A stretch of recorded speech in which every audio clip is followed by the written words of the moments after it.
साथियों नमस्कार, मैं आलोक त्रिपाठी अपने YouTube चैनल आलोक ज्ञानशाला में बहुत बहुत स्वागत करता हूं। इस चैनल पे मैं आपको क्लास 10 क्लास 12 का mathematics NCERT book UP board पढ़ाता हूं और क्लास 10 का फिजिक्स भी। तो जो आज मैं आपके लिए लेके आया हूं क्लास 12 का मैथमेटिक्स है, जिसमें हम लोग आज एक नई टॉपिक की शुरुआत करेंगे और वो है समाकलन के अनुप्रयोग। क्या है समाकलन के अनुप्रयोग? समाकलन के अनुप्रयोग यानी एप्लीकेशन ऑफ इंटीग्रेशन, ये हमारा टॉपिक होगा समाकलन के अनुप्रयोग। तो पहले इसका हम लोग फार्मूला जानेंगे बच्चों और उसके बाद तब आगे। तो देखिए समाकलन का अनुप्रयोग हम लोग पढ़ेंगे। इसमें हमें दो फार्मूला जानना होगा। आज वही दो फार्मूला मैं शुरुआत करूंगा, आपको बताऊंगा आज। तो पहला फार्मूला क्या है, आपको एक वक्र दिया होगा, वक्र y is equal to F x comma x अक्ष तथा कोटियों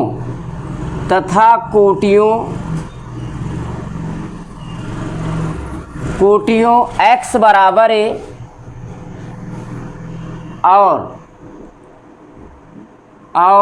और x बराबर b से घिरे क्षेत्र का क्षेत्रफल। वक्र y बराबर एफ एक्स अक्ष तथा कोटियों x बराबर a और x बराबर b से घिरे क्षेत्र का क्षेत्रफल। घिरे क्षेत्र का क्षेत्रफल यही पढ़ेंगे प्यारे बच्चों। और इसमें क्या होगा, a b से छोटा होगा, यानी कि b is greater than a। अब देखिए हमें किसका क्षेत्रफल निकालना है, ऊपर हेडिंग दिया हुआ है पूरा। क्या है हमारा x डैश y डैश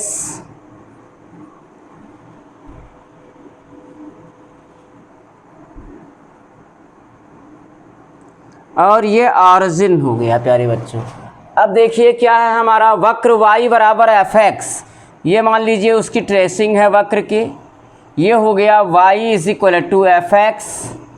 अभी x अक्ष की भी बात करेंगे, पहले कोटि x बराबर a और x बराबर b की बात करते हैं। तो ध्यान दीजिएगा x बराबर a क्या है, y अक्ष के समांतर रेखा है। y अक्ष के समांतर रेखा है जो मूल बिंदु से a मात्रक दूरी पर है, यानी मूल बिंदु से कितनी दूरी पर है, a दूरी पर है।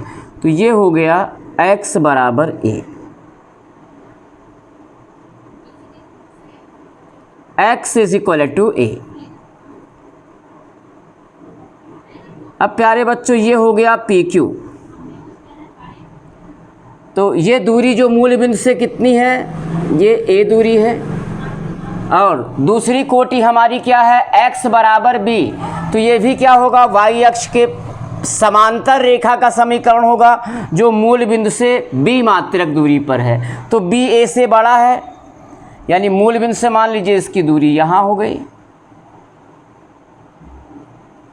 ये हो गया x बराबर b आर एस। अब देखिए मूल बिंदु से बिंदु यस की दूरी कितनी हो गई प्यारे बच्चों, b हो गई। तो यहाँ से हम बिंदु P और बिंदु यस का निर्देशांक फाइंड आउट कर सकते हैं। बिंदु P का निर्देशांक हो जाएगा x अक्ष पर a मात्रक चला है, y अक्ष पे ये चला ही नहीं है, क्योंकि x अक्ष पर अगर बिंदु P है तो ना तो ये ऊपर गया है ना नीचे, यानी y अक्ष पर चली गई दूरी 0 हो गई। और s का निर्देशांक हो जाएगा प्यारे बच्चों b 0, x अक्ष पे b मात्रक, y अक्ष पे 0 मात्रक।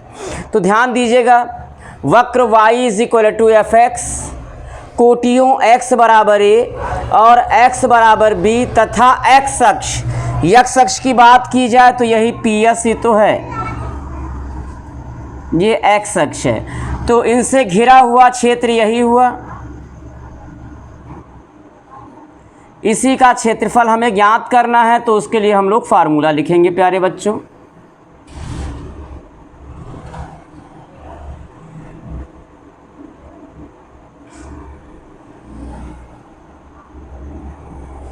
फार्मूला लिखेंगे तो क्या होगा,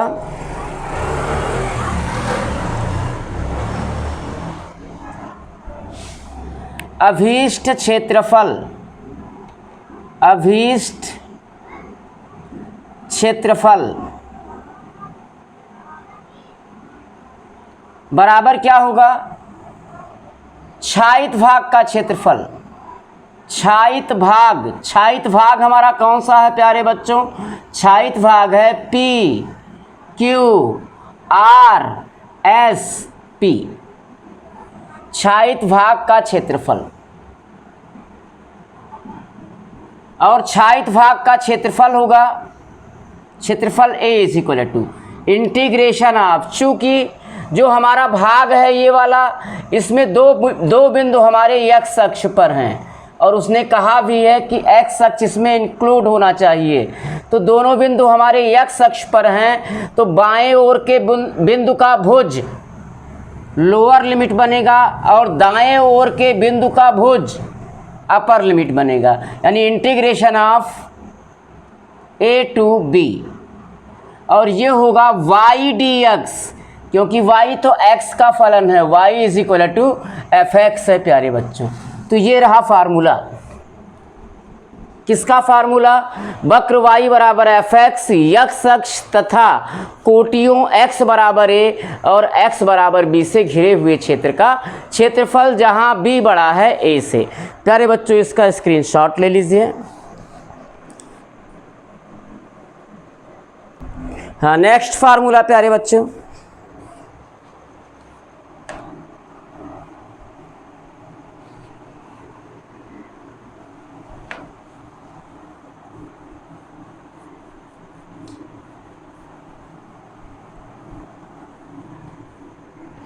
टॉपिक चेंज होगा, जस्ट इसका अपोजिट होगा। और वो क्या है, वो है वक्र, वक्र x is equal to f y, y अक्ष तथा भुजों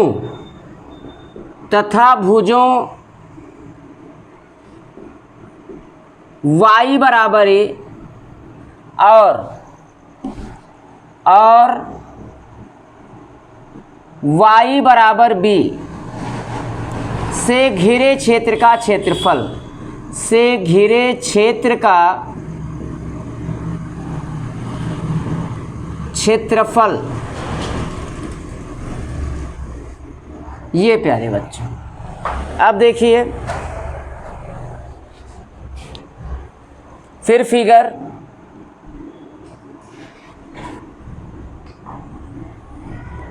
x dash, y dash, origin.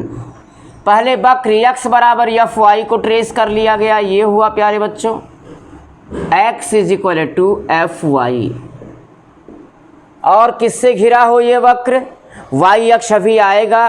भुज की बात की जाए तो y इज इक्वल टू ए क्या है, y इज इक्वल टू ए है x अक्ष के समांतर रेखा का समीकरण, या x अक्ष के समांतर रेखा जो कि मूल बिंदु से a मात्रक दूरी पर है। तो ये हो गया PQ, ये है y बराबर a और बिंदु P की मूल बिंदु से दूरी कितनी है, a मात्रक। अब देखिए y बराबर b, यहाँ भी b is greater than a है, b is greater than a है। तो y बराबर b क्या है, x अक्ष के समांतर रेखा का समीकरण है, या x अक्ष के समांतर रेखा है जो कि मूल बिंदु से b मात्रक दूरी पर है, यानी कि ये इस रेखा से दूर होगी। ये हो गया RS। अब देखिए हो गया, सब कुछ हो गया, ये y बराबर b हो गया और ये मूल बिंदु से कितनी दूरी पर है, RS रेखा, RS रेखा मूल बिंदु से प्यारे बच्चों b दूरी पर है,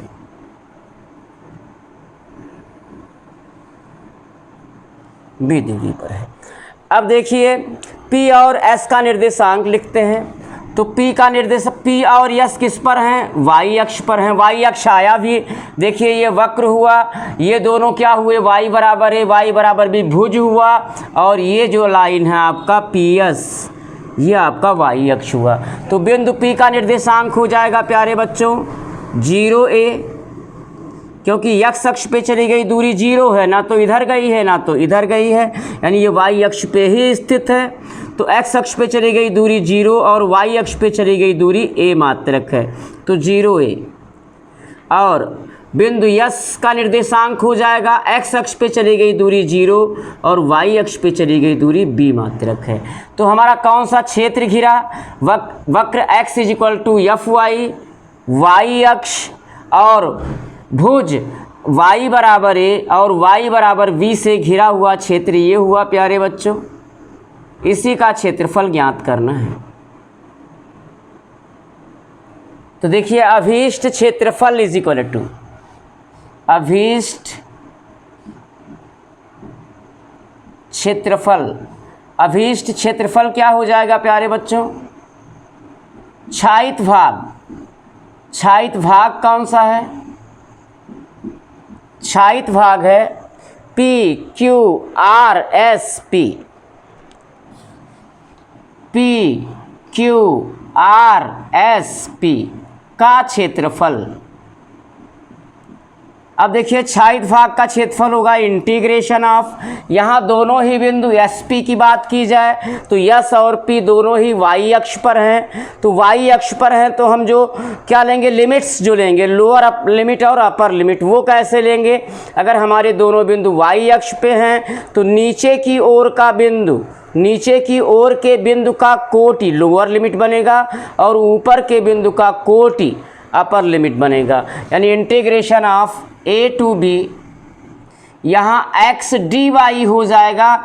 x dy क्यों होगा, क्योंकि x हमारा y का फलन है, x बराबर fy है। तो प्यारे बच्चों इसका भी स्क्रीनशॉट लीजिए।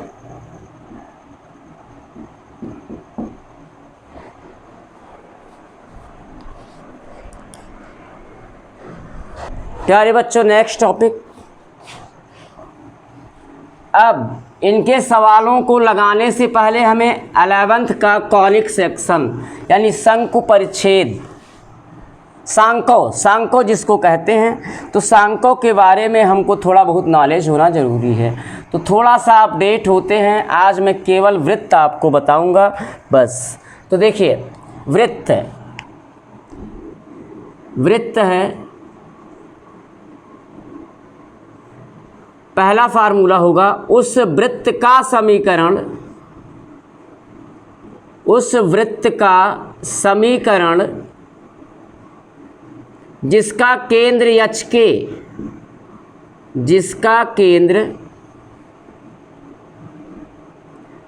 के तथा त्रिज्या a है,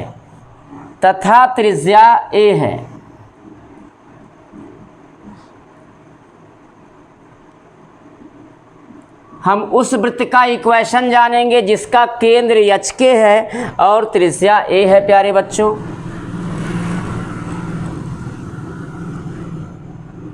x dash, y dash, origin, ये रहा सर्किल।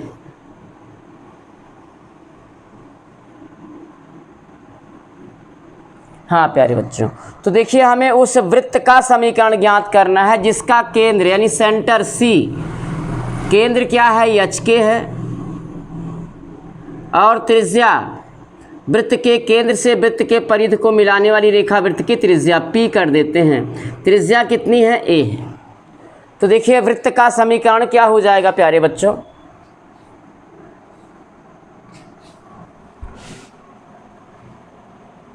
वृत्त का समीकरण होगा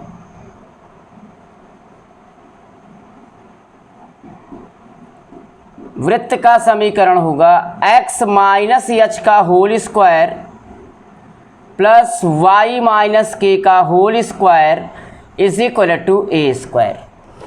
ये हो गया। एक और देखिए, दूसरी topic,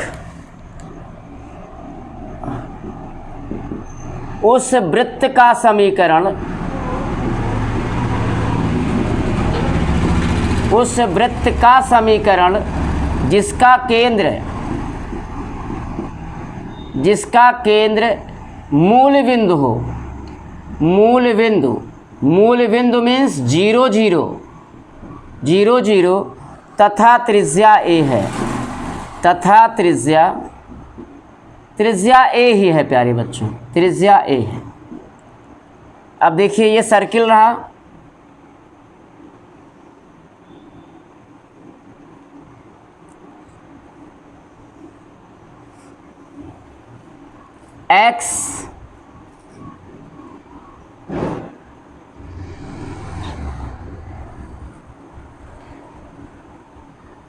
x dash y dash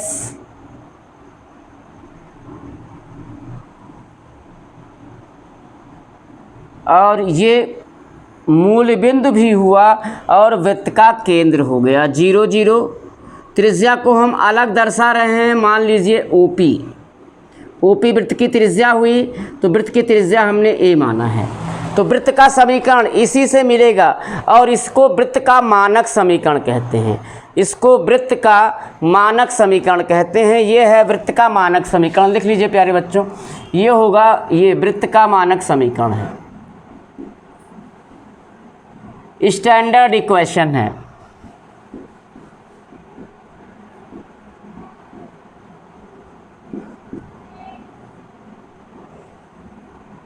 ये प्यारे बच्चों, तो उस वृत्त का समीकरण जिसका केंद्र मूल बिंदु हो यानी 0 0 हो, तो एच के स्थान पे केंद्र यहाँ क्या था, एच के था, अब केंद्र क्या हो गया प्यारे बच्चों, 0 0 हो गया। तो वृत्त का समीकरण होगा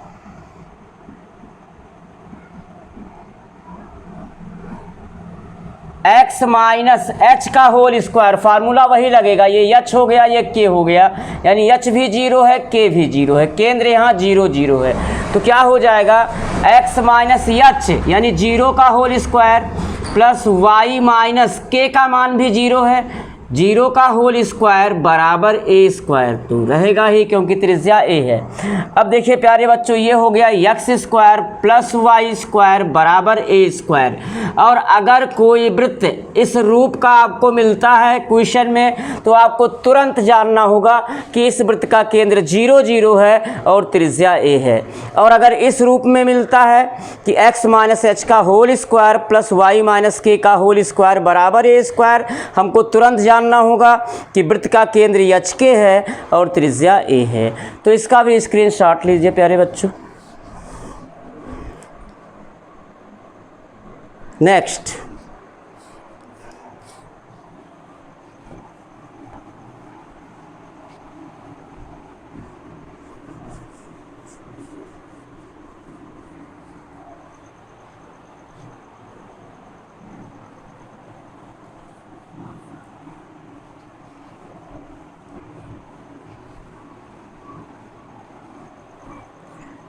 अब देखिए वृत्त का व्यापक समीकरण, वृत्त का व्यापक समीकरण क्या होता है।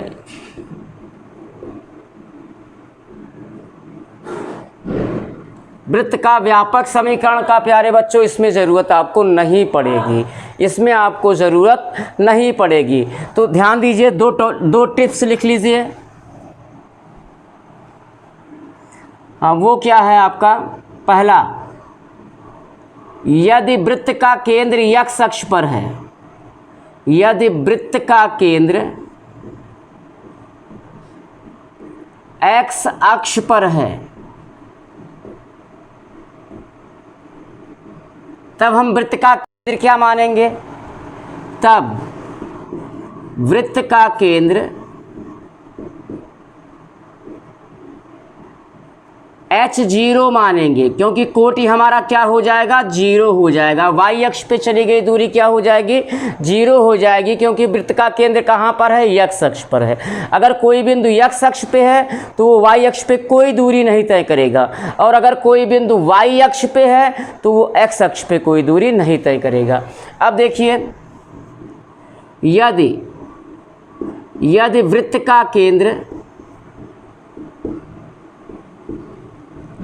y अक्ष पे है, y अक्ष पर है, तब वृत्त का केंद्र क्या मानेंगे, ये मानना होगा प्यारे बच्चों, ये मानना होगा आपको।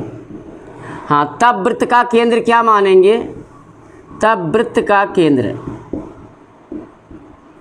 y अक्ष पर है तो x अक्ष पे कुछ नहीं चलेगा, x अक्ष पे चली गई दूरी 0, y अक्ष पे कुछ चलेगा तो वहाँ आप k कर दीजिए, ये हम मान लेंगे। तो वृत्त का टॉपिक ख़त्म होता है। कल मैं आपको पैराबोला 4 रूपों का होता है, जो कि आपका स्टैंडर्ड इक्वेशन है, वो बताऊंगा।